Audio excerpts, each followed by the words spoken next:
The letter arrived on a Tuesday morning in September 1876, and Jacob Henley knew before he even broke the wax seal that his life was about to change in ways he could not yet imagine. He stood on the porch of his ranch house, the Montana Territory stretching out before him in endless waves of golden grassland, and read the neat, precise handwriting that informed him Miss Catherine Wells would arrive in Bozeman on the 20th of the month. Jacob folded the letter carefully and tucked it into his shirt pocket, feeling the weight of it against his chest like a promise or a warning. He was 28 years old, owned 3,000 acres of good grazing land, and had spent the last 5 years building something worth having. But every night he came home to an empty house, and every morning he woke up alone, and he had finally admitted to himself that a man could not live on ambition and hard work forever. The advertisement he had placed in the Boston newspaper had been simple and honest. He had described his ranch, his circumstances, and his hope for a wife who could build a life with him in this wild, beautiful, unforgiving country. He had received 4 responses, but Catherine's letter had been different from the others. She had not written about love or romance or the adventures she imagined awaiting her in the West.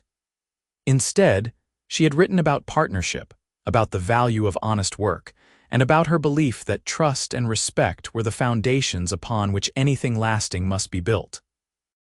She had been direct in a way that both unsettled and intrigued him, and when he wrote back to her, he found himself being more honest than he had intended, telling her about the loneliness that sometimes felt like it would hollow him out completely.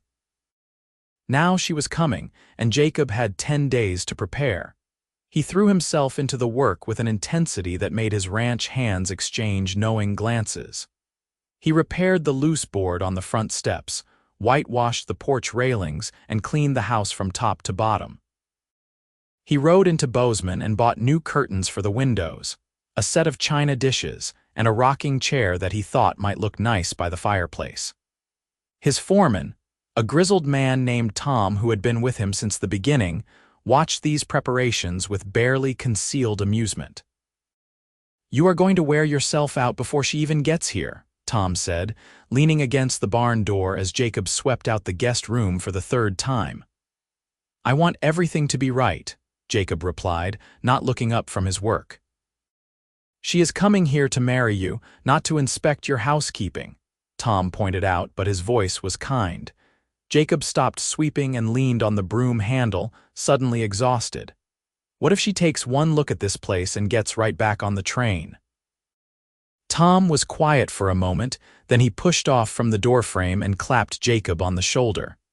"Then she would not be the right woman for you anyway, but something tells me that is not going to happen." The 20th of September dawned clear and bright, with that particular quality of light that made the mountains look close enough to touch. Jacob put on his best shirt and his good hat, the one he saved for town, and rode into Bozeman with his heart hammering against his ribs. The train was due at 2 o'clock, and he arrived at the station a full hour early, too nervous to wait at home any longer. He was not the only man waiting for the train. The platform was crowded with merchants expecting shipments, families greeting arriving relatives, and a handful of other men who had the same anxious, hopeful look that Jacob suspected was on his own face. He recognized 2 of them, other ranchers from the valley who had also placed advertisements back east. They nodded to each other but did not speak, each man lost in his own anticipation. When the train finally pulled into the station, belching steam and grinding to a halt with a shriek of brakes, Jacob felt his mouth go dry. Passengers began to disembark, a steady stream of humanity spilling out onto the platform.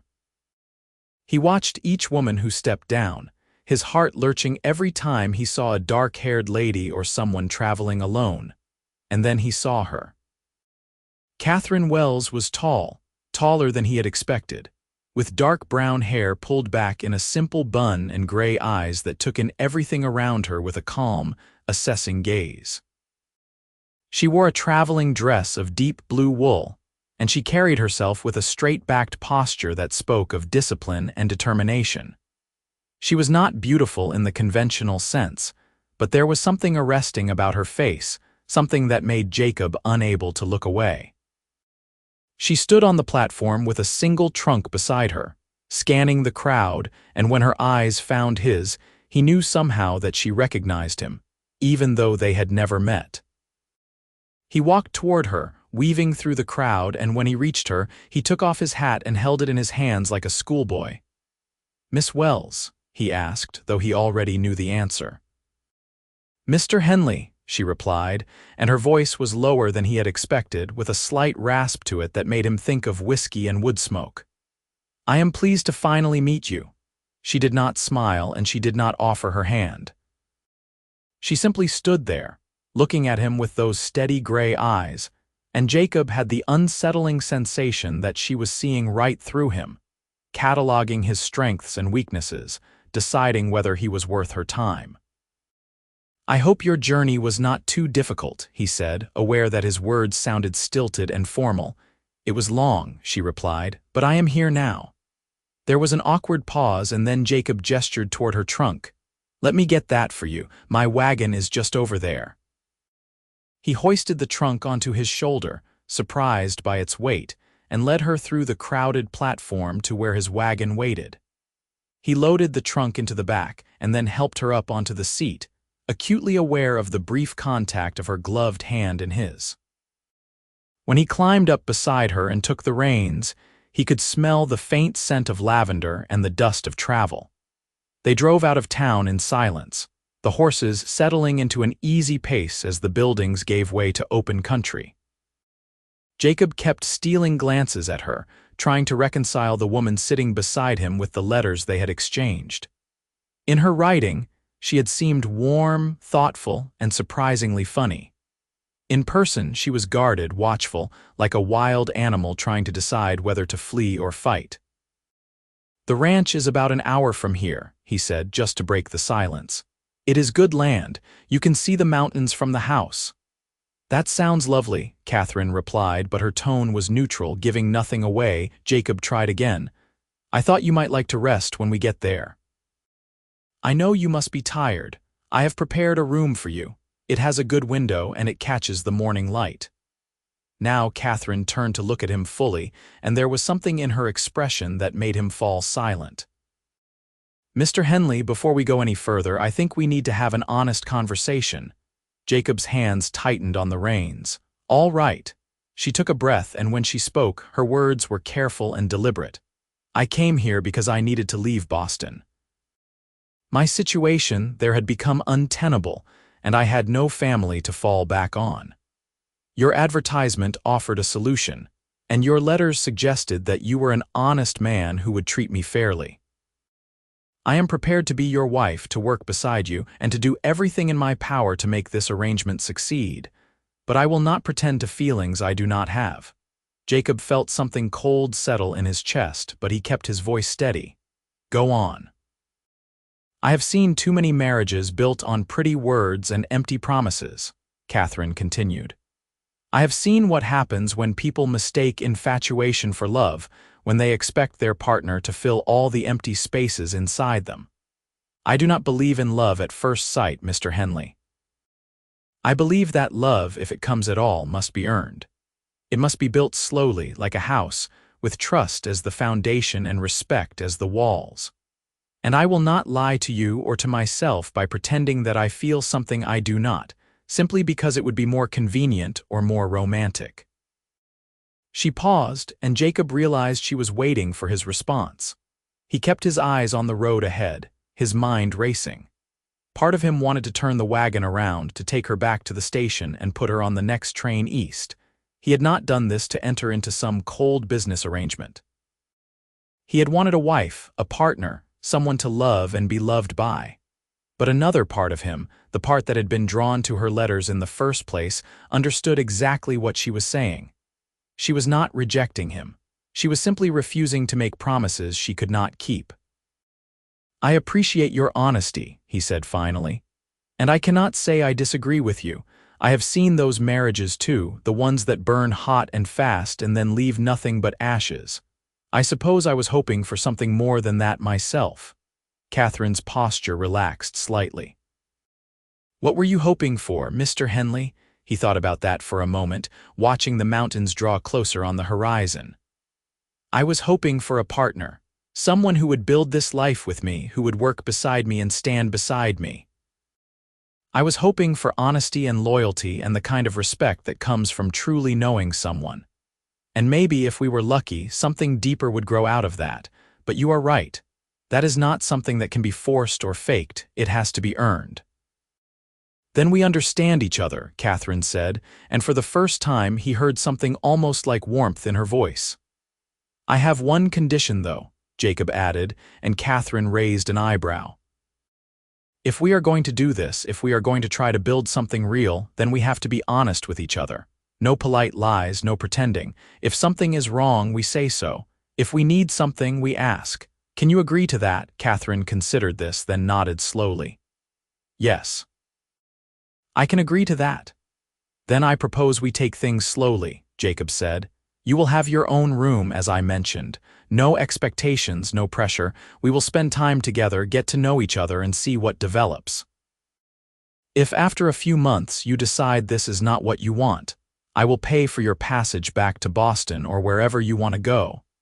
And if you decide to stay, we will get married properly, with the understanding that we are choosing each other freely." He half expected her to argue, to point out that she had come all this way to be his wife, not his houseguest. But instead, Catherine smiled for the first time since stepping off the train, and the transformation was remarkable. Her whole face softened, and Jacob caught a glimpse of the woman who had written those thoughtful, witty letters. "That is more than fair," she said. "Thank you, Mr. Henley." "Jacob," he corrected. "If we are going to be honest with each other, you should call me Jacob." "Jacob," she repeated, testing the name, "and you should call me Catherine." "Catherine," he said, and it felt like a beginning. The ranch appeared as they crested a rise, the house and outbuildings arranged in a neat cluster against the backdrop of the mountains. Jacob had never seen it through a stranger's eyes before, and he tried to imagine what Catherine was seeing. The house was solid but plain, built of logs and river stone. The barn was larger than the house, which was practical but perhaps told her something about his priorities. The corrals were well maintained, and he could see his horses grazing in the near pasture, their coats gleaming in the afternoon sun. "It is beautiful," Catherine said, and this time he believed she meant it. As they pulled up to the house, Tom emerged from the barn, along with two of the other hands, Sam and Louis. They stood in a polite semicircle as Jacob helped Catherine down from the wagon, and he introduced them one by one. Tom swept his hat off and gave a courtly bow that made Catherine smile. Sam, who was barely 20 and still inclined to blush around women, mumbled a greeting and stared at his boots. Louis, who had worked on ranches from Texas to Montana and had seen just about everything, simply nodded and said, "Welcome, Miss Wells. I hope you will be happy here." "Thank you," Catherine replied. "I am sure I will." Jacob carried her trunk inside and showed her to the room he had prepared. It was small but clean, with a bed covered in a star quilt his mother had made, a dresser, a washstand, and that new rocking chair positioned to catch the light from the window. Catherine stood in the doorway for a moment, taking it all in, and then she turned to him with an expression he could not quite read. "This is lovely," she said softly. "Thank you for taking such care." "I will leave you to rest," Jacob said, suddenly awkward. "Supper is at 6. "Nothing fancy, but Tom is a fair cook. Come down whenever you are ready." He closed the door behind him and stood in the hallway for a moment, wondering what he had gotten himself into. Then he went outside to check on the horses and try to remember how to breathe normally. That night, Catherine came down to supper wearing the same traveling dress but with her hair loose around her shoulders. It fell in waves past her shoulder blades, and Jacob found himself staring until Tom cleared his throat meaningfully. The meal was simple, stew and fresh bread, and Catherine ate with good appetite, asking questions about the ranch and the surrounding country. Tom regaled her with stories about the early days when they had first staked their claim and spent that first brutal winter in a tent. Sam gradually lost his shyness and started talking about the horses he was training. Lewis spoke about his family back in New Mexico and the letters he sent home every month. Jacob mostly listened, watching Catherine come alive in the warmth of the conversation. She laughed at Tom's jokes, asked Sam intelligent questions about his training methods, and spoke to Lewis in halting but earnest Spanish that made the older man's face light up. She was good with people, Jacob realized. She knew how to put them at ease, how to make them feel seen. It was a gift, and he wondered what circumstances had driven a woman with such gifts away from Boston. After supper, the hands excused themselves to the bunkhouse, and Jacob and Catherine were left alone. They sat in the parlor, Catherine in the new rocking chair and Jacob on the sofa, with the fireplace crackling between them. For a while they simply sat in comfortable silence, and then Catherine spoke. "Tell me about this place," she said. "Not the facts and figures you put in your advertisement. Tell me what it means to you." Jacob leaned back, considering. "When I came here, I was 23 years old and angry at the world. My father had died and left debts instead of an inheritance. My mother had passed 2 years before that.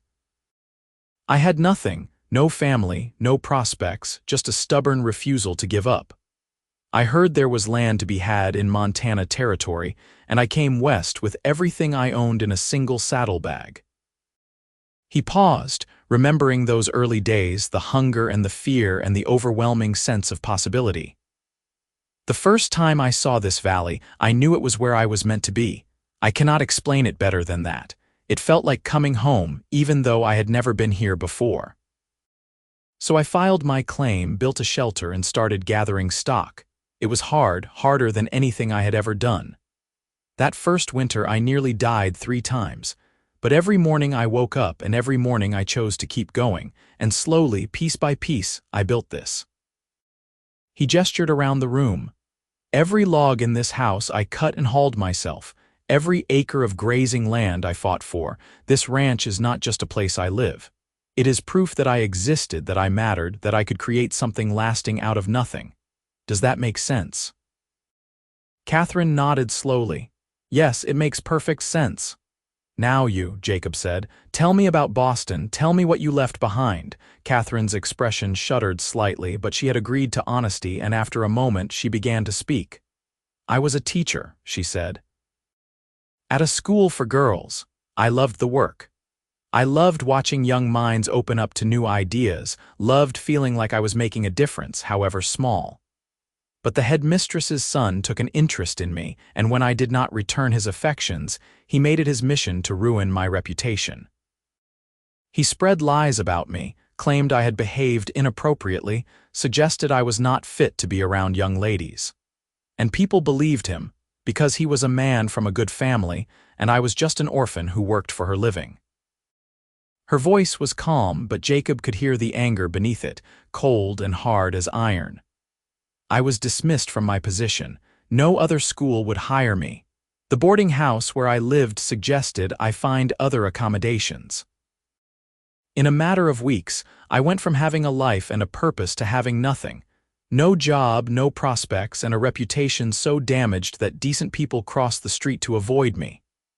"That is not right," Jacob said, his own anger rising in response. "No," Catherine agreed. "It is not right. But it is the world we live in. A man can destroy a woman with a few words, and there is no recourse, no justice. So when I saw your advertisement, I saw a way out. A chance to start over in a place where no one knew me or cared about the lies that had been told. That is why I am here, Jacob. Not because I was looking for romance or adventure, but because I needed to survive." The honesty of it hit Jacob like a fist to the chest. She had not come here looking for him. She had come here running from something else, and he was simply the door she had chosen to walk through. It should have stung, should have felt like rejection, but instead he felt a deep respect for her courage. She had been knocked down and she had gotten back up. She had lost everything and she had found a way forward. That took strength of a kind he recognized, because it was the same strength that had kept him alive through that first brutal winter. "I am glad you are here," he said quietly. "Whatever the reasons, I am glad. Catherine met his eyes across the firelight, and something passed between them, an understanding that did not require words. They were both survivors. They both knew what it meant to lose everything and have to rebuild from scratch. And maybe, just maybe, that was enough to build something on. The days that followed fell into a rhythm that surprised Jacob with its ease. Catherine rose early, just as he did, and insisted on helping with breakfast. She was not a great cook, she admitted frankly, but she was willing to learn, and Tom took it upon himself to teach her. Soon she could make biscuits that did not taste like sawdust and coffee that did not strip the enamel off your teeth. She also proved to be genuinely interested in the workings of the ranch, asking questions about the cattle, the horses, the land management, the market prices. Jacob found himself explaining things he had never bothered to articulate before, and in the process, he understood his own operation better. Catherine also proved to be a hard worker. She mended clothes, organized the chaotic mudroom, planted a late-season kitchen garden with seeds she ordered from town, and even helped with the evening chores when the hands were short-handed. She did not complain about the work or the isolation, and she seemed genuinely content with the simple rhythms of ranch life. But she kept her distance from Jacob, never seeking him out unless there was a specific reason, never lingering in his presence longer than necessary. She was polite, friendly even, but there was a wall around her that he could not breach. At night, she retreated to her room immediately after supper, and he could see the lamplight under her door as she read or wrote letters. He wanted to knock, to ask if he could come in, to simply talk the way they had that first night. But he had promised to give her space, to let things develop naturally, and so he left her alone and tried not to feel the loneliness that sometimes threatened to swallow him whole. 3 weeks after Catherine's arrival, a neighboring rancher named Dalton rode up to the house with trouble in his eyes. Jacob met him on the porch, and he could tell immediately that something was wrong. "We have been losing cattle," Dalton said without preamble. "At least 20 head in the last 2 weeks. Tracks lead north toward the high country, but we lose them in the rocks. I am organizing a group to go after the rustlers. We could use your help." Jacob nodded slowly. Cattle rustling was a serious problem in this part of the territory, and ranchers had to stick together or risk losing everything to thieves. "When are you planning to ride out?" "Tomorrow at first light. We will meet at my place and track from there. Bring supplies for at least 3 days." Jacob agreed, and Dalton rode off to spread the word to the other ranches. When Jacob went back inside, he found Catherine in the kitchen, kneading bread dough with methodical precision. She looked up as he entered, and her hands stilled when she saw his expression. "What is wrong?" she asked. He told her about the rustlers and the plan to hunt them down. As he spoke, he watched her face, trying to gauge her reaction. Would she be afraid? Would she try to talk him out of going? But Catherine simply nodded, her expression thoughtful. "You have to go," she said. "I understand that." "I do not like leaving you here," Jacob admitted. "But Tom and the others will be around, and the nearest neighbor is only a few miles away if you need anything." "I will be fine," Catherine assured him. "I am not helpless, Jacob. I can take care of myself for a few days." There was something almost challenging in her tone, and Jacob raised his hands in surrender. "I did not mean to suggest otherwise. I just worry." "Why?" Catherine asked, and the directness of the question caught him off guard. "Because I care about you," he said simply.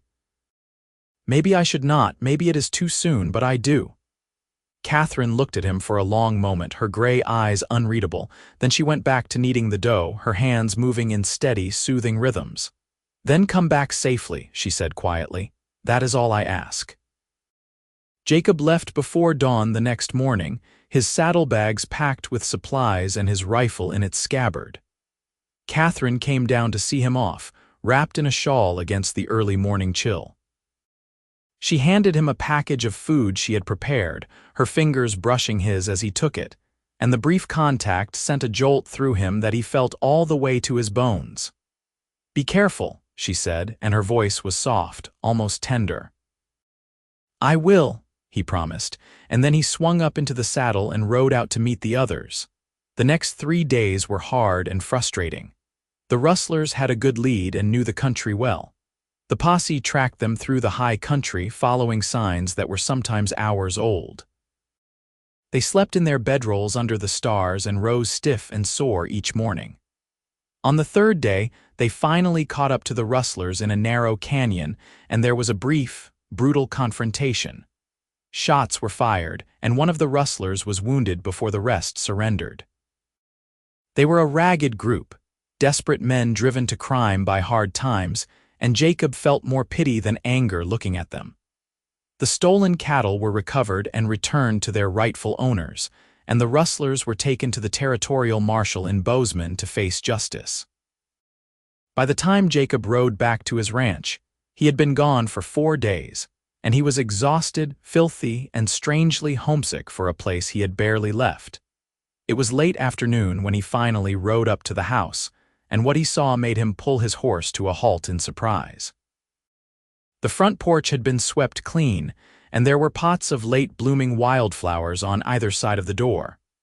The windows gleamed, and he could smell something cooking, something that made his stomach growl with anticipation. And there, sitting on the porch in the rocking chair, was Catherine, darning socks with neat, precise stitches.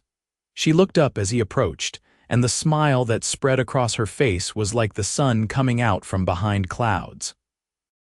"You are back," she said, and there was genuine relief in her voice. "I was starting to worry." Jacob dismounted, suddenly aware of how dirty and disreputable he must look. "We caught them," he said, "got the cattle back. Nobody on our side was hurt." "I am glad," Catherine said, setting aside her mending and standing up. "You look exhausted. Go wash up, and I will have supper on the table in 20 minutes. Jacob did as he was told, stripping off his filthy clothes and scrubbing himself clean at the pump behind the house. When he came inside, dressed in clean clothes and feeling almost human again, he found the table set and Catherine dishing up a meal of roasted chicken, potatoes, and carrots from her garden. It was simple food, but it tasted like the best meal he had ever eaten, and he told her so. "I am glad you like it," Catherine said, and she sounded genuinely pleased. "I have been practicing while you were gone. Tom has been very patient with me." They ate in comfortable silence, and then Catherine surprised him by asking about the pursuit, wanting to know every detail. He found himself telling her things he had not planned to share, about the fear he had felt during the confrontation, about the pity he had felt for the rustlers, about the strange camaraderie that had developed among the ranchers during those long days in the saddle. She listened intently, asking thoughtful questions, and he realized that this was something he had been missing without even knowing it. Someone to talk to at the end of the day. Someone who cared about his experiences, his thoughts, his feelings. "I was afraid," Catherine admitted when he had finished. "While you were gone, I tried to tell myself that you could take care of yourself, but I was afraid something might happen to you." "Why does that matter?" Jacob asked gently. "I thought you said love had to be earned, not given." Catherine looked down at her plate, and when she spoke, her voice was barely above a whisper. "I am beginning to think I may have been wrong about that, or at least, I am beginning to think it is more complicated than I believed. I do not know if what I feel for you is love, Jacob, but it is something that makes me care whether you come home safely, something that made the last 4 days feel very long and lonely." Jacob's heart was hammering in his chest, but he kept his voice steady. "I felt the same way. The whole time I was gone, I kept thinking about coming back here, coming back to you. And when I saw you sitting on the porch just now, I felt something I have not felt in a long time. I felt like I was home." Catherine raised her eyes to meet his, and he saw that they were bright with unshed tears. "I am afraid," she said. "I am afraid to believe this is real. I am afraid that if I let myself care too much, it will all be taken away." Jacob reached across the table and took her hand, her fingers cold and trembling in his. "I cannot promise that nothing will ever go wrong," he said. "I cannot promise that life will be easy or that we will never have hard times. But I can promise that I will never lie to you, never betray your trust, and never stop trying to be worthy of whatever you choose to give me. You said love must be earned, Catherine. I am willing to earn it. I am willing to work for it every single day for the rest of my life if that is what it takes. A tear spilled down Catherine's cheek, and she did not bother to wipe it away. You might be surprised to discover you have already earned more than you know, she whispered. Jacob stood up and walked around the table, pulling her gently to her feet.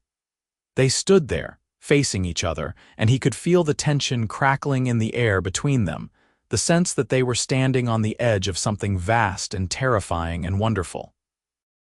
Slowly, giving her every opportunity to pull away, he leaned down and kissed her.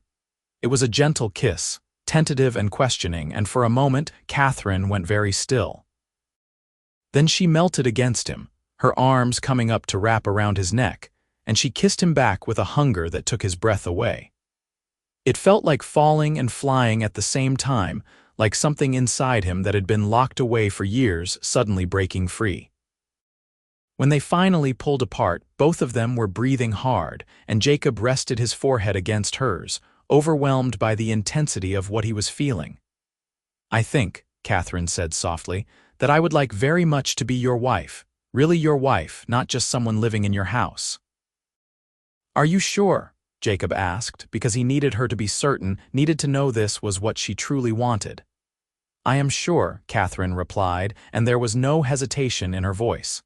You have been patient with me, Jacob. You have been kind and honest and respectful.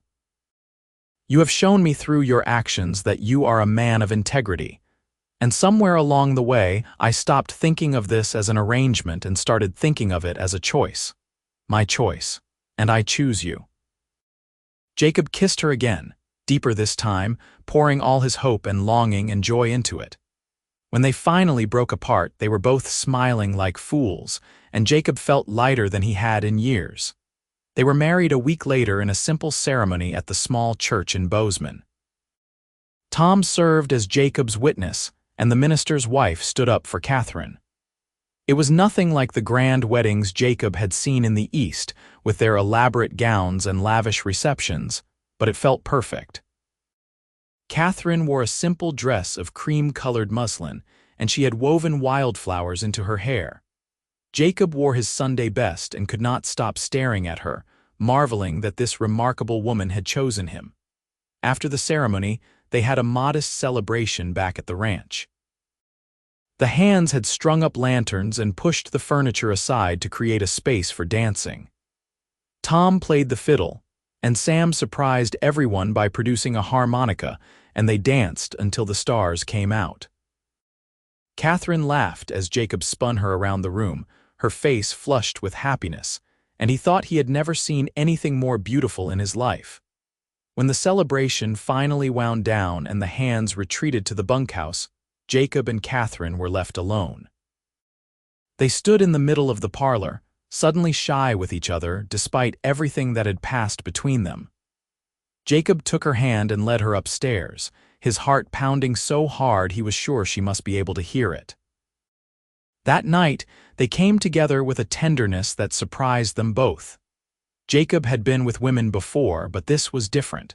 This was not about satisfying an urge or forgetting loneliness for a few hours. This was about connection, about vulnerability, about trusting another person with the most fragile parts of yourself. Catherine was hesitant at first, and he realized with a start that this was new territory for her, that she had saved this part of herself for someone she could trust completely. The weight of that trust humbled him, and he was as gentle as he knew how to be, taking his time, letting her set the pace. Afterwards, they lay tangled together in the darkness, Catherine's head resting on his chest and his hand stroking her hair. Neither of them spoke, but words felt unnecessary. They had said everything that needed to be said with their bodies, with their touches, with the way they held each other like they were afraid to let go.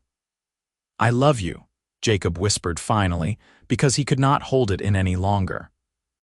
I know you said love has to be earned, but I love you, Catherine. I think I have loved you since the moment you stepped off that train and looked at me like you could see straight through to my soul. Catherine was quiet for so long that he thought she might have fallen asleep. Then she stirred, propping herself up on one elbow so she could look down at him. In the moonlight filtering through the window, her eyes were luminous. "I love you too," she said, and her voice was steady and sure. "I did not want to. I fought against it because I was afraid. But you have earned it, Jacob. You have earned every bit of what I feel for you, and I will spend the rest of my life trying to earn what you feel for me." "You already have," Jacob said, pulling her down for a kiss. "You already have." The months that followed were the happiest of Jacob's life. Catherine threw herself into the work of the ranch with an enthusiasm that amazed him. She learned to ride, spending hours in the saddle until her thighs ached and her hands were blistered from the reins. Sam taught her to rope, and she practiced until she could lasso a fence post 9 times out of 10. She helped with the branding, not flinching from the hard, dirty work, and earned the respect of the hands through her willingness to get her hands dirty. But she also transformed the house, making it a home in ways Jacob had never managed on his own. She sewed curtains and made cushions for the furniture. She hung pictures on the walls and planted flowers around the porch. She filled the rooms with the smell of baking bread and the sound of her laughter. And every night, Jacob came home to her, and every night felt like a gift he had done nothing to deserve. Winter came early that year, sweeping down from the mountains in late October with a fury that took everyone by surprise. The first snow fell on a Tuesday, thick and heavy, blanketing the valley in white and bringing the temperature plummeting. Jacob and the hands worked frantically to bring the cattle down from the high pastures and secure the outbuildings against the coming storms. It was exhausting work, made more difficult by the bitter cold and the wind that cut through even the thickest coat. One evening, Jacob came home to find Catherine standing at the window, staring out at the swirling snow with an expression he could not quite read.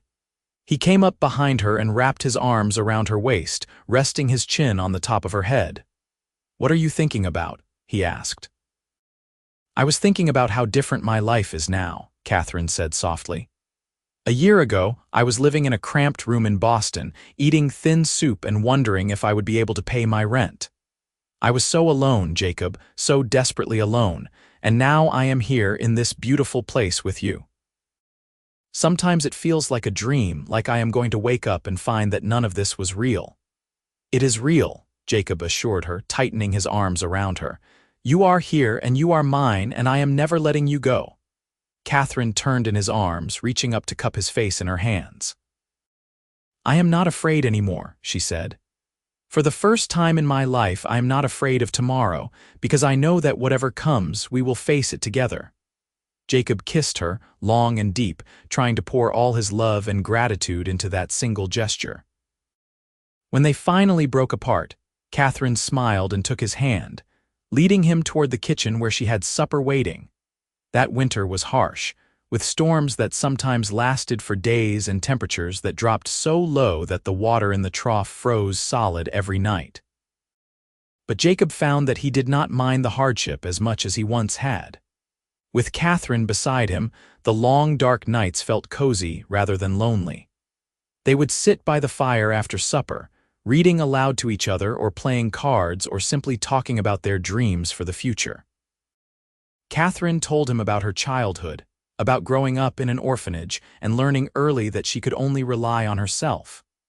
She told him about the books that had been her refuge, about the teacher who had recognized her intelligence and helped her get an education. She told him about the girls she had taught and how much she missed that sense of purpose. "Maybe you could start a school here," Jacob suggested one night as they lay in bed, Catherine curled against his side. "There are enough families in the valley now that they could probably use a teacher." "And you were so good at it." Catherine considered this, her fingers tracing absent patterns on his chest. "I would like that," she said finally, "but not yet. Right now I am happy here learning how to be a rancher's wife, but maybe in a few years when things are more settled." "Whenever you are ready," Jacob said, "I will support whatever you want to do." As winter slowly gave way to spring, Catherine began to feel unwell in the mornings. At first, she dismissed it as something she had eaten, but when it persisted for more than a week, Jacob insisted on riding into Bozeman to fetch the doctor. Dr. Harrison was an older man with kind eyes and gentle hands, and after examining Catherine, he gave them news that made Jacob's head spin. "Congratulations," the doctor said, smiling broadly. "You are going to be parents. I would estimate the baby will arrive sometime in late August." Jacob stared at him, unable to process the words. A baby. They were going to have a baby. He looked at Catherine and saw his own shock reflected in her face, along with something else. Joy. Pure, uncomplicated joy. After the doctor left, they sat together in the parlor, holding hands and trying to wrap their minds around this new reality. A baby would change everything. The ranch would have to be made safer. They would need supplies, a cradle, tiny clothes, and they would be responsible for this new life, this person who did not yet exist but who would depend on them for everything. "Are you frightened?" Catherine asked, and Jacob realized she was looking for reassurance. "Terrified," he admitted. "But also excited. We can do this, Catherine. Together we can do this." "I know we can," Catherine said, and she sounded almost surprised by her own certainty. "A year ago, I would not have believed I could be a mother. I would not have believed I deserved that kind of happiness. But you have shown me that I can be more than I thought I was, that we can be more than we thought we could be." Jacob pulled her into his arms, holding her close and breathing in the scent of her hair. "We are going to be parents," he whispered, and the reality of it was starting to sink in, filling him with a fierce protectiveness and a sense of purpose deeper than anything he had felt before. The months of Catherine's pregnancy were busy and joyful. Jacob threw himself into preparing for the baby's arrival, building a cradle from smooth pine and carving animals into the headboard. Catherine sewed tiny gowns and knitted blankets, her hands never idle. Tom and the other hands were beside themselves with excitement, offering endless, unsolicited advice and arguing good-naturedly about whether the baby would be a boy or a girl. As Catherine's belly grew round with their child, Jacob found himself marveling at the changes in her body, at the miracle of the life growing inside her. He would lie awake at night with his hand on her stomach, feeling the baby kick and move, and he would be overwhelmed by the enormity of what they had created together. Catherine bloomed in pregnancy, her skin glowing and her hair shining with health. She remained active as long as the doctor would allow, refusing to be treated like an invalid. She rode her horse until she could no longer comfortably fit in the saddle, and she continued to work in her garden, tending the vegetables and flowers with loving care. Jacob worried constantly that she was overdoing it, but Catherine would just laugh and tell him that women had been having babies since the beginning of time, and she was not made of glass. In late July, Catherine's sister arrived from Boston. Jacob had not even known Catherine had a sister, and when he expressed his surprise, Catherine admitted that they had been estranged for several years after a bitter argument. But the news of Catherine's marriage and impending motherhood had prompted a reconciliation, and now Sarah Wells stood on their porch, a smaller, rounder version of Catherine with the same gray eyes and determined chin. The two sisters embraced with tears streaming down their faces, and Jacob tactfully retreated to give them privacy. Over the next few days, he got to know Sarah and found that he liked her. She was more outgoing than Catherine, quicker to laugh and slower to judge, and she seemed genuinely happy for her sister's newfound happiness. "I was so worried about her," Sarah confided to Jacob one evening while Catherine was resting. "After what happened in Boston, she was so bitter, so closed off. I tried to help her, but she would not accept anything from me.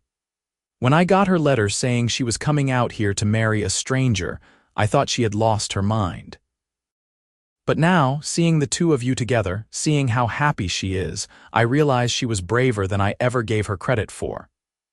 She saved me as much as I saved her," Jacob said honestly. "Maybe more. I was so lonely before she came. I did not even realize how lonely I was until she was here, and I was not lonely anymore." Sarah smiled and patted his hand. "You are a good man, Jacob Henley. My sister chose well." On August 23rd, Catherine went into labor. It was a long, difficult birth that lasted through the night and into the next morning. Jacob paced the parlor while Dr. Harrison and Sarah attended to Catherine upstairs, and he felt more helpless than he had ever felt in his life. He could hear her cries of pain, and it took every ounce of self-control he possessed not to burst into the room and demand to be by her side. Tom sat with him through the long night, saying little but offering silent support. As dawn broke, the cries from upstairs changed and Jacob heard a new sound. A baby's wail, thin and indignant, cutting through the morning air. Dr. Harrison appeared at the top of the stairs, his sleeves rolled up and his face weary but smiling. "Congratulations, Jacob, you have a son. A healthy, strong son. And your wife is doing well, though she is exhausted." Jacob took the stairs 3 at a time, bursting into the room to find Catherine propped up in bed, her hair damp with sweat and her face pale but radiant. In her arms was a tiny bundle, and as Jacob approached, the bundle squirmed and let out another indignant wail. "Meet your son," Catherine said, her voice hoarse but filled with wonder. "Meet Thomas Jacob Henley." Jacob sat on the edge of the bed, his hands trembling as he reached out to touch the baby. His son. This tiny, perfect creature was his son. The baby had a shock of dark hair and eyes that were still unfocused, but seemed to be trying to take in the world around him. His little fists waved in the air and his face was scrunched up in concentration. "Thomas," Jacob asked, looking at Catherine. "After Tom," Catherine explained. "For all his help and kindness, I hope you do not mind." "I do not mind at all," Jacob said, his voice thick with emotion. "It is perfect. He is perfect." He leaned down and kissed Catherine gently, tasting salt from the tears he had not realized he was crying. "You are amazing," he whispered. "You are the most amazing woman I have ever known." "We made him together," Catherine said, looking down at their son with a love so fierce it was almost frightening. "You and me, Jacob, we made this miracle together." The weeks after Thomas's birth were a blur of sleepless nights and endless diaper changes, and a kind of exhausted happiness that Jacob had never experienced before. Thomas was a demanding baby, waking every few hours to be fed and changed, and Jacob and Catherine took turns walking him around the house when he refused to settle. But even in the midst of the exhaustion, Jacob found himself marveling at the tiny person they had created. Every expression, every sound, every movement seemed like a wonder. Sarah stayed for a month after the birth, helping with the baby and the household chores, and her presence was a blessing. But eventually, she had to return to Boston, and Jacob and Catherine found themselves alone with their son, navigating the challenges of parenthood together. Catherine proved to be a natural mother, patient and nurturing, and she took to the role with an ease that surprised her. She sang to Thomas while she fed him, told him stories while she changed him, and held him for hours while he slept, unwilling to put him down even when her arms ached. Jacob loved watching her with their son, loved seeing the softness that motherhood had brought out in her. As Thomas grew from an infant into a chubby, smiling baby, the ranch prospered. Jacob expanded his herd and bought more land, building on the foundation he had laid over the years. Catherine started taking students, teaching the children of neighboring ranchers in the parlor 3 afternoons a week. It was not the school she had once dreamed of, but it was enough, a way to use her gifts while still being present for her own child. The years passed in a blur of work and love and simple domestic happiness. Thomas grew into a sturdy, fearless little boy who followed his father everywhere and adored his mother with an intensity that made them both laugh. When he was 3, Catherine became pregnant again, and this time the pregnancy was easier, as if her body remembered what to do. Their daughter, Grace, was born in the spring, a tiny, delicate creature with Catherine's gray eyes and Jacob's dark hair. With 2 children, the house was filled with noise and laughter and the kind of chaos that Jacob would not have traded for anything. Thomas was a protective older brother, hovering over Grace's cradle and reporting to his parents every time she made a sound. Catherine managed the household and her teaching with a competence that amazed Jacob, somehow keeping everything running smoothly even in the midst of the madness. On their 5th wedding anniversary, Jacob and Catherine sat on the porch after the children were asleep, watching the sun set over the mountains. Jacob had his arm around Catherine, and she leaned against him with a contentment that had become familiar over the years. "Do you remember what you said to me that first day?" Jacob asked. "About love having to be earned," Catherine smiled. "I remember. I was so determined to protect myself, so certain that I could not trust anyone." "Do you still believe that?" Jacob asked. "That love has to be earned?" Catherine thought about it for a moment, then shook her head. "No, I think I was wrong. Or at least, I think it is more complicated than I understood at the time. Yes, trust has to be earned, and respect has to be earned, and those things are the foundation of love.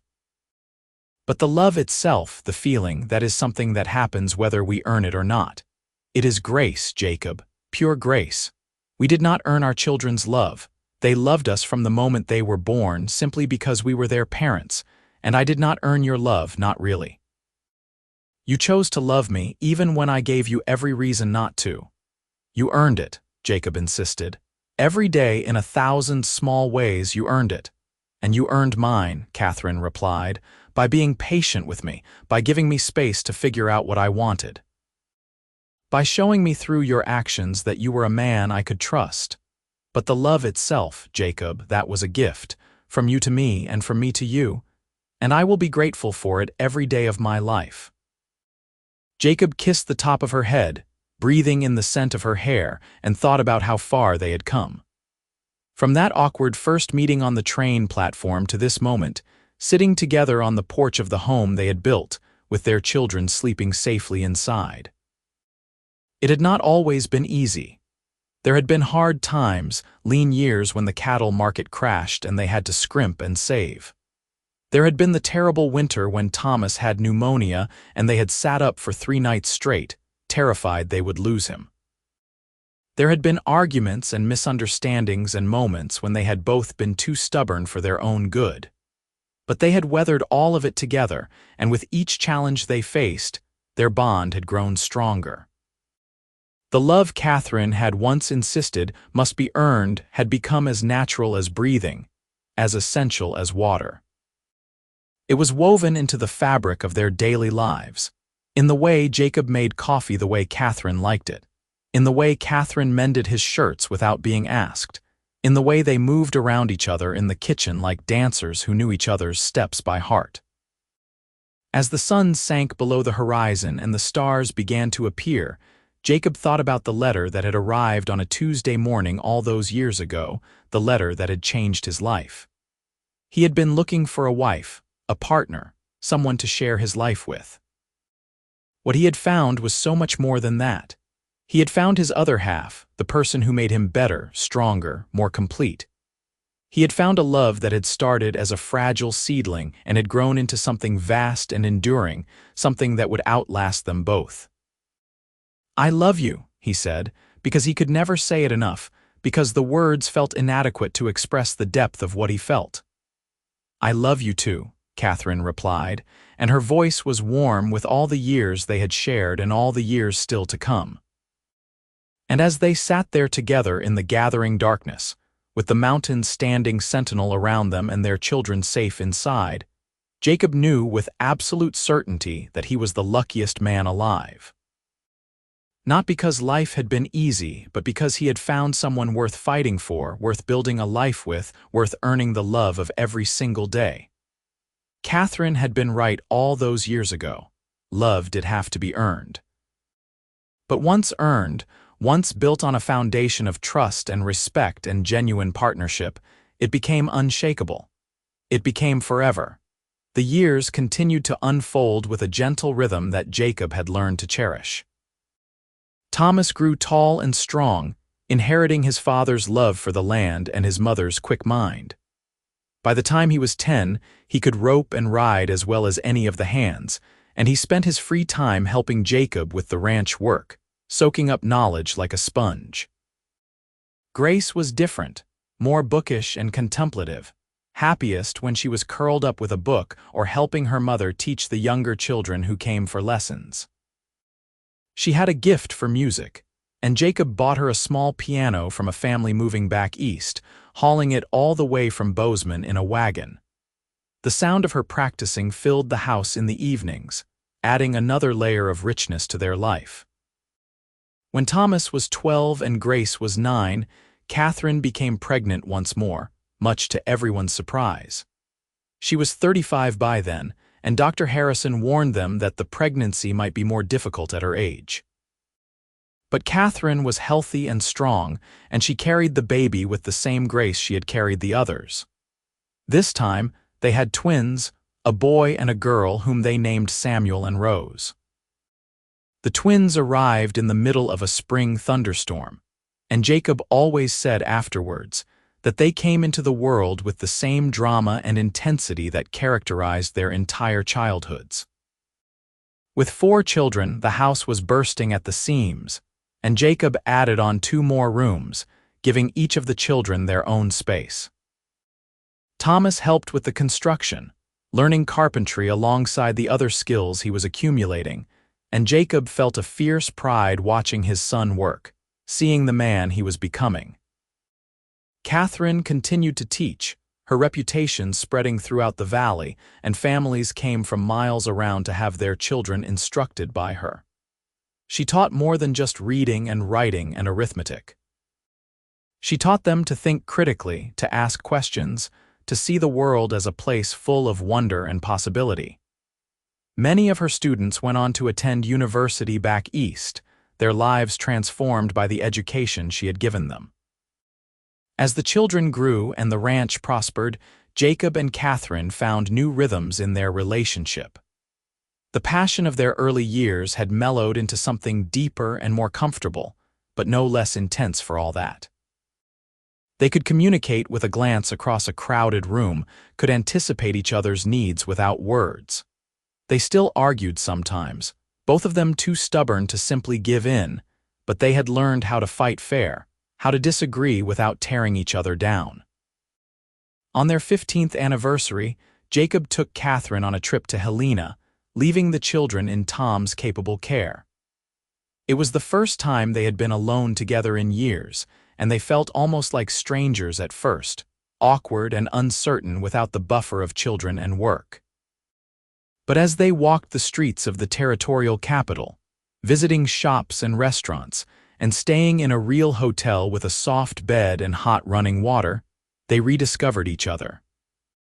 They talked for hours about their dreams and fears, about what they wanted for their children, about how lucky they felt to have found each other. "I never thought I could be this happy," Catherine confessed one night as they lay in bed, the sounds of the city drifting up from the street below. "When I was young, when I was alone in Boston, I used to think that happiness was something that happened to other people, not to me. I thought I would spend my whole life on the outside looking in." "I am glad you were wrong," Jacob said, pulling her closer. "I am glad you took a chance on a lonely cowboy with more dreams than sense." "You had plenty of sense," Catherine said, laughing softly. "And you had integrity and kindness and strength. You still do. You are the best man I have ever known, Jacob Henley." "And you are the best thing that ever happened to me," Jacob replied. "I was half a person before you came. You made me whole." They made love that night with a tenderness and passion that reminded them both of their wedding night, and afterwards, Catherine cried, overwhelmed by the depth of her own feelings. "Why are you crying?" Jacob asked, concerned, wiping her tears away with his thumb. "Because I am so happy," Catherine said, laughing through her tears. "Because sometimes the happiness is so big I do not know how to contain it, because I look at our life, at everything we have built together, and I cannot believe it is real." "It is real," Jacob assured her. "This is our life. This is what we created together, and it is only going to get better." As the Montana Territory moved toward statehood, Jacob became more involved in local politics, serving on the town council and advocating for better roads and schools. Catherine became a vocal supporter of women's suffrage, writing letters to the territorial legislature and organizing meetings with other women in the valley. They were building more than just a ranch and a family. They were helping to build a community, a place where people could thrive and prosper. Thomas decided to study agriculture at the state university when it opened in Bozeman, becoming one of the first students to enroll. He came home with new ideas about crop rotation and irrigation, and he and Jacob spent long hours discussing how to implement these innovations on the ranch.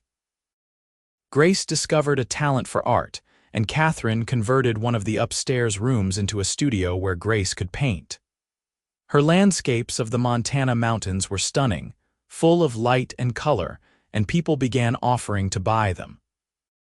The twins, Samuel and Rose, were wild and inseparable, getting into mischief at every turn. They had inherited their mother's intelligence and their father's stubborn determination, a combination that kept Jacob and Catherine on their toes. But they were also loving and loyal, fiercely protective of their family and their home. On a cold November day in 1895, Tom passed away peacefully in his sleep. He had been with Jacob for more than 20 years, and his death left a hole in all their lives. They buried him on a hill overlooking the ranch, with a view of the mountains he had loved. At the funeral, Jacob struggled to find words adequate to express what Tom had meant to him, how much his friendship and loyalty had shaped the man Jacob had become. "He taught me what it meant to be a good man," Jacob said, his voice breaking. "He taught me about loyalty and integrity and treating people with respect. He was my friend, my mentor, and the closest thing to a father I had after my own died. This ranch, this life, everything I have, I owe in part to him. And I will make sure his memory lives on through how I live my life and how I teach my children to live theirs." Catherine stood beside him, her hand in his, tears streaming down her face. She had loved Tom too, had appreciated his steady presence and his quiet wisdom. After the funeral, she suggested they name the hill where he was buried Tom's Point, and the name stuck, appearing on maps and in conversations for years to come. The loss of Tom made Jacob more aware of his own mortality, of the fact that time was precious and not to be wasted. He made an effort to spend more time with his children, to tell them the stories of his youth, to pass on the lessons he had learned. He taught Thomas how to manage the ranch accounts and deal with buyers. He taught Grace to trust her own instincts and never let anyone diminish her talent. He taught the twins to be brave and kind and true to themselves. And every night he came home to Catherine, and every night he thanked whatever force had brought her into his life. Their hair was graying now, their faces lined with the years, their bodies not as strong as they once were. But the love between them had only deepened, becoming richer and more complex with each passing year. They knew each other completely, the good and the bad, the strengths and the weaknesses, and they loved each other not in spite of those things but because of them.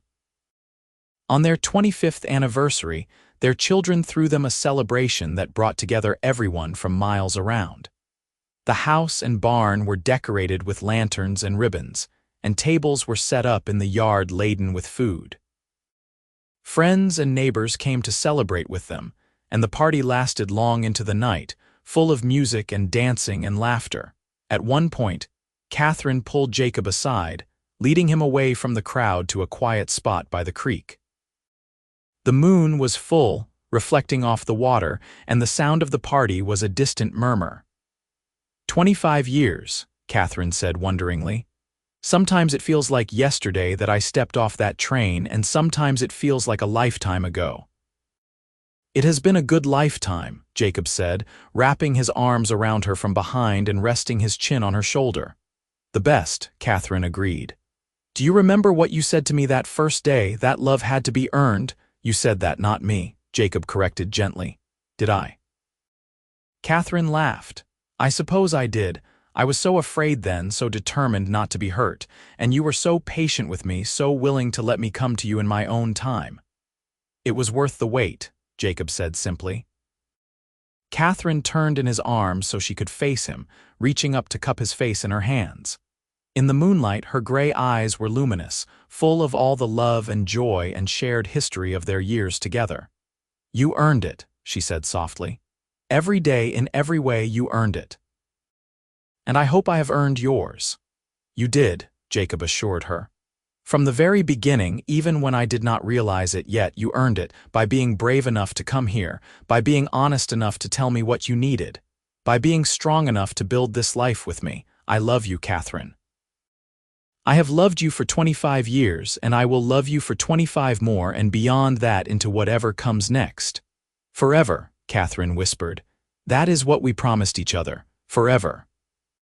"Forever," Jacob agreed, and he kissed her there in the moonlight, with the sound of their children's laughter drifting on the wind and the mountains standing watch around them.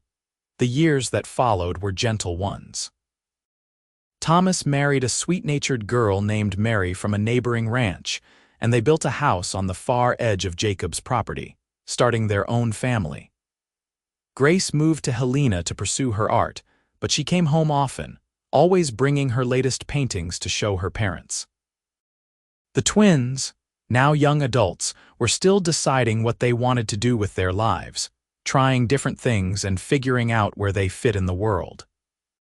Jacob and Catherine settled into a comfortable rhythm, letting Thomas take over more of the day-to-day operations of the ranch while they stepped back to enjoy their grandchildren.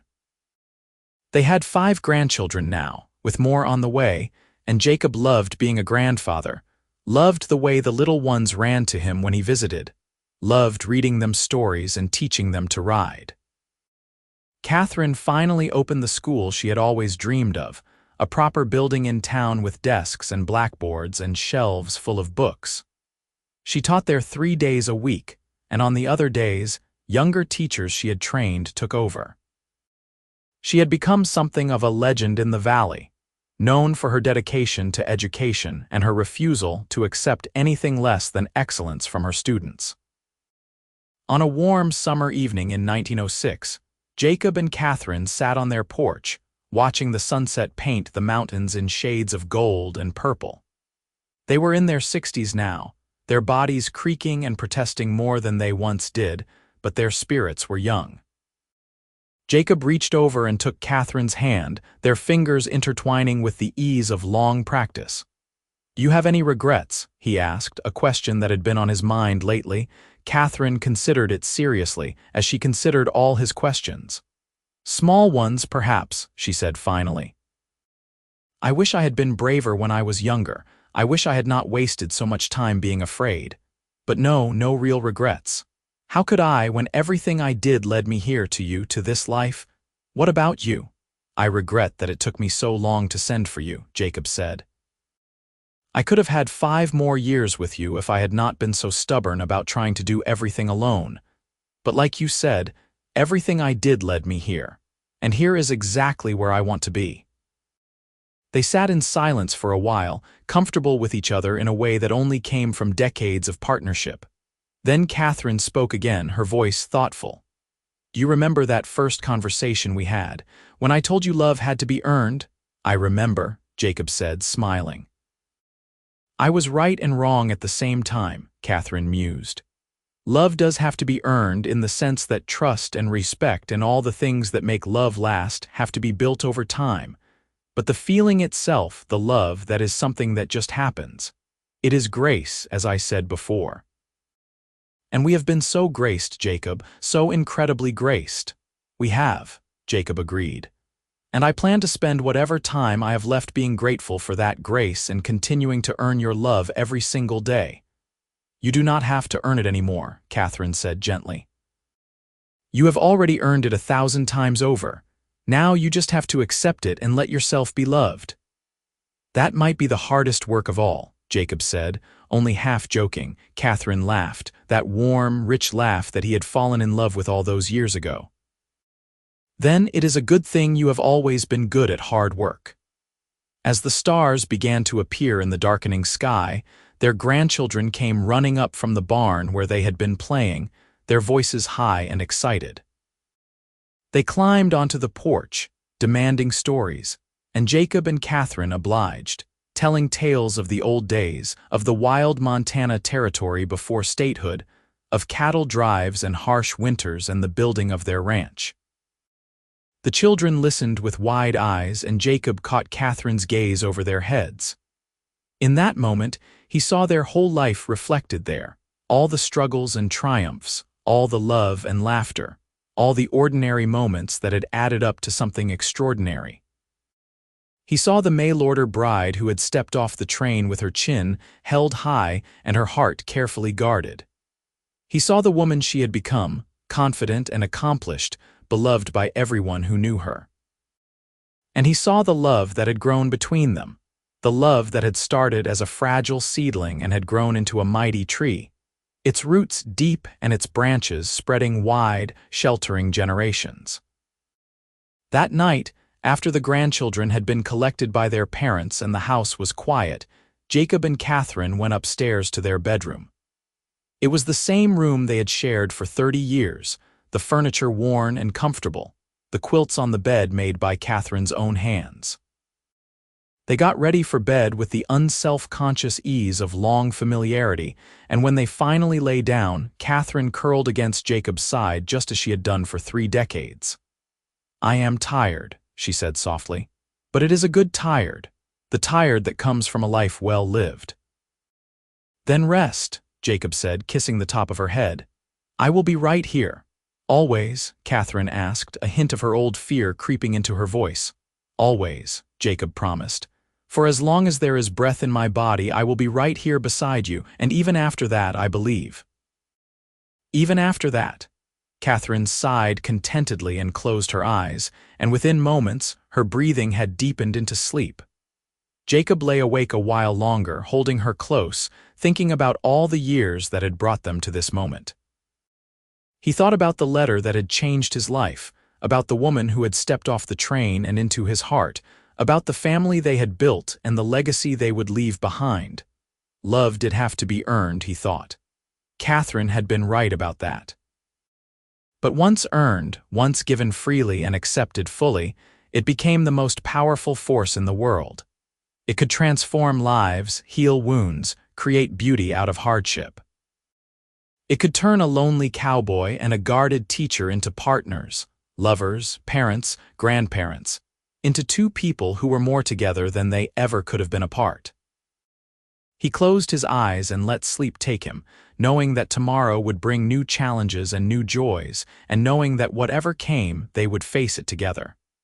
Just as they always had, just as they always would, because love, once earned and freely given, was forever. And forever was exactly what they had built, one day at a time, one choice at a time, one act of faith and courage at a time. It had started with a letter and a leap of faith. It had grown through hard work and honest communication. And it had blossomed into something that would outlast them both, living on in their children and grandchildren, in the ranch they had built, in the community they had helped create, in the countless lives Catherine had touched through her teaching, and Jacob through his integrity and kindness. The mail-order bride had said love must be earned, not given, and the cowboy had rolled up his sleeves and begun the work of earning it. But somewhere along the way, they had both learned that love was not just about earning or giving. It was about choosing every single day to show up for each other, to be honest even when it was hard, to be patient even when it was frustrating, to be kind even when they were tired, to forgive even when they were hurt, to celebrate each other's triumphs and support each other through failures. To build a life together that was greater than the sum of its parts, and they had done it. Against all odds, despite their fears and doubts and the harsh realities of frontier life, they had done it. They had created something lasting and beautiful and true. They had earned each other's love, and in doing so, they had created a legacy that would endure long after they were gone. As Jacob drifted off to sleep with Catherine safe in his arms, he smiled, thinking about that scared young woman who had stepped off the train 30 years ago, determined not to let herself be hurt. She had been so brave, even in her fear. And he had been lucky enough to be the man who had earned the right to love her. lucky enough to spend his life proving to her every day that she had made the right choice in taking that leap of faith. In the morning, they would wake up together, just as they had done for 3 decades. They would drink coffee on the porch and watch the sun rise over the mountains. They would tend to the small tasks that made up their days. They would laugh and talk and work side by side. And they would love each other with the deep, abiding love that came from truly knowing another person and choosing them anyway, choosing them always. Because that was what love was. Not a feeling that swept you away, though it could be that too. Not a grand romantic gesture, though those had their place. Love was a choice made new every morning, a commitment honored every day, a partnership built on trust and respect and genuine affection, and a grace received with gratitude and given freely in return. The mail-order bride and the cowboy had figured that out together. And in doing so, they had created something that would stand as a testament to the power of love, faith, and hard work for generations to come. Their story would be told and retold, passed down through their children and grandchildren, becoming part of the fabric of family history. And always, it would end the same way, with 2 people who had found each other against all odds and had built a love that lasted forever.